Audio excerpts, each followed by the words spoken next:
Alors, on ne peut pas faire plus clair et plus explicite que le rapport de l'Oxfam qui vient de paraître il y a quelques jours. Dans le monde d'après, les riches font sécession. Dans le monde, les principales inégalités existent non pas entre les riches et les pauvres, mais entre une poignée de personnes extrêmement riches et le reste de l'humanité. Les 1% les plus riches sont à l'origine de 2 fois plus d'émissions de carbone que les 50% les plus pauvres. En France, la fortune des milliardaires a augmenté plus rapidement en 19 mois de pandémie que ces 10 dernières années. Les 5 premières fortunes de France ont doublé. Elles possèdent désormais autant que les 40% de Français les plus précaires. À Lyon, nous avons aussi nos milliardaires. À la métropole, ils sont 6. Alain Mérieux, la famille Lescure, Laurent Burel, Norbert d'Entresemble, Christian Latouche et la famille Bahadourian. Finalement, vous voyez, ils ont des noms, des visages et probablement des partis aussi, contrairement à ce qu'on en disait en 2012. À côté, Jean-Michel Aulas passe pour un pauvre avec ses 420 millions d'euros de patrimoine. Et la conclusion est toujours la même, ça ne ruisselle pas. Alors la métropole de Lyon doit collecter des recettes de manière plus classique, tant que les grandes fortunes continueront de capter la création de richesse qui est issue du travail des ouvriers, des employés et des salariés. Alors sur les recettes de la métropole, nous l'avons dit en décembre, lors du débat d'orientation budgétaire, nos recettes sont élevées mais fragiles, de moins en moins dépendantes de la volonté de la collectivité. Les dotations de mutation à titre onéreux sont dépendantes de facteurs structurels qui ne nous conviennent pas, des prix de l'immobilier extrêmement élevés, déconnectés d'une réalité supportable et saine par les habitantes et les habitants. Mais surtout, elles ne ciblent absolument pas les plus-values immobilières. La taxe foncière sur la propriété bâtie et la taxe d'habitation ont été remplacées par une fraction de la TVA nationale. Ces taxes n'ont plus de dynamique dans le temps, maîtrisées par la collectivité.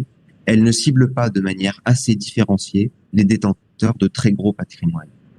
La dotation globale de fonctionnement versée par l'État a baissé au titre de la péréquation avec d'autres collectivités. Y a-t-il un seul plancher où cette ligne budgétaire a-t-elle vocation à diminuer indéfiniment? La diminution des emprunts de 10% avec une capacité de désendettement de 5 ans et 11 mois au 1er janvier 2022 peut être regardée comme une bonne nouvelle, mais cela veut dire que nous avons des marges de manœuvre pour amplifier nos orientations politiques. Venons-en maintenant à nos dépenses. Nous sommes 1 411 571 habitants de la métropole. C'est le chiffre du dernier recensement officiel de l'INSEE. C'est quasiment 6% de plus que le dernier recensement de 2013 et une croissance de 11% par rapport à 2008. La population augmente fortement, donc les besoins sociaux, les besoins de services publics et d'équipements sont accentués. Il est donc normal que notre budget augmente, que ce soit le budget de fonctionnement ou celui d'investissement. J'entends déjà M. Cochet hurler à la création de postes et l'augmentation du nombre d'agents, ou M. Collomb regretter que la fusion avec le département n'ait pas permis d'optimiser le nombre de fonctionnaires par des mutualisations de services. Mais nous avons besoin de toujours plus de collèges, par exemple, à construire, entretenir, rénover, réhabiliter. Nous avons besoin de plus de moyens pour construire, entretenir et remplacer notre patrimoine de canalisation, d'assainissement et d'eau potable, etc., etc. Il est impossible en un temps si court de lister toutes les dépenses pertinentes allant dans le sens de la justice sociale et de la transition écologique. Nous nous contenterons de faire connaître un coup de cœur et un souhait pour l'avenir. Notre coup de cœur, c'est la création des brigades du logement pour détecter les situations non conformes à la réglementation en matière d'encadrement des loyers, de lutte contre l'habitat indigne et de location de meublés touristiques. Notre souhait pour l'avenir, un budget pour la réquisition des logements vides.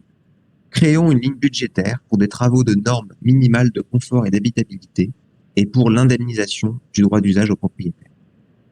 Solidaires de la majorité, nous voterons favorablement ce rapport. Nous travaillerons avec intérêt en cours d'année au budget modificatif 2022 pour accroître la capacité de la métropole à exercer le déploiement des services publics que lui permet sa fiscalité élevée par rapport à d'autres collectivités. Je vous remercie.